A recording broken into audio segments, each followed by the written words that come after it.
Welcome. I want to talk to you about pottery, and in particular this time about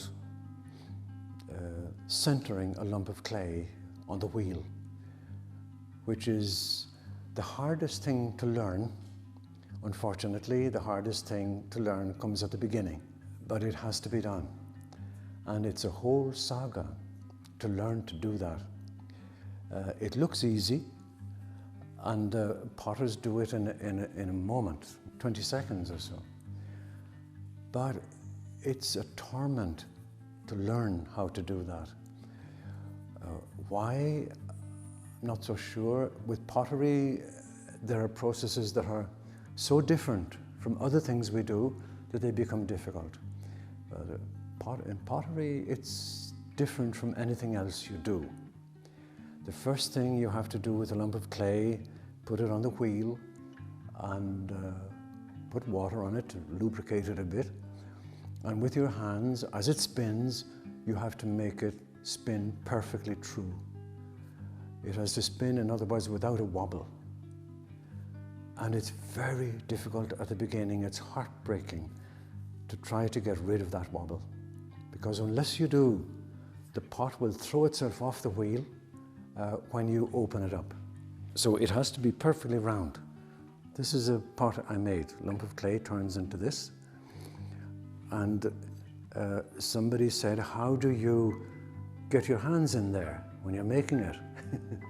Well, of course, the spout of it is much bigger when I was making it. But this process of centering is difficult. Why? Because we don't engage the whole body with it initially. We're used to doing things just with our fingers or our hands.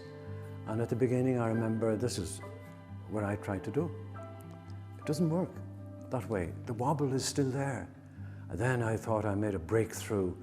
It's the forearms, so you rest your forearms on the tray around the wheel, and that gives them stability. That's better, but it's still wobbling. And that's very infuriating. And then I'm remembering how this was when I was learning 40 years ago. Then you feel, a breakthrough. It's how I sit over the pot. I should sit more forward and directly over it. And that was an improvement, but it still didn't work. And then I felt, after weeks later, it's the way my feet are on the floor. If I had a brick under this foot or under this one, then it would be easier. And I did that, it was an improvement, but it still wouldn't work. One morning, I went down to the workshop and started again. And to my great surprise, the lumps of clay began to center themselves almost automatically. And that puzzled the life out of me. I thought, how is that? All the labor before, and now it's so easy. And I realized later that day that the reason it had become easy was that my whole body, and then my mind as well, were now involved in it.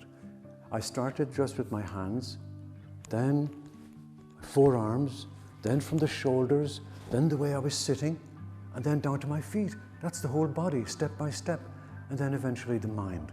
So it was wonderful discovery that what I had been trying to do all that while was center myself.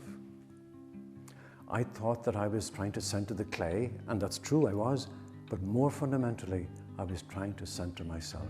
And when I was centered, the rest was centered. It's a good lesson to learn, a hard one, but very useful. Thank you.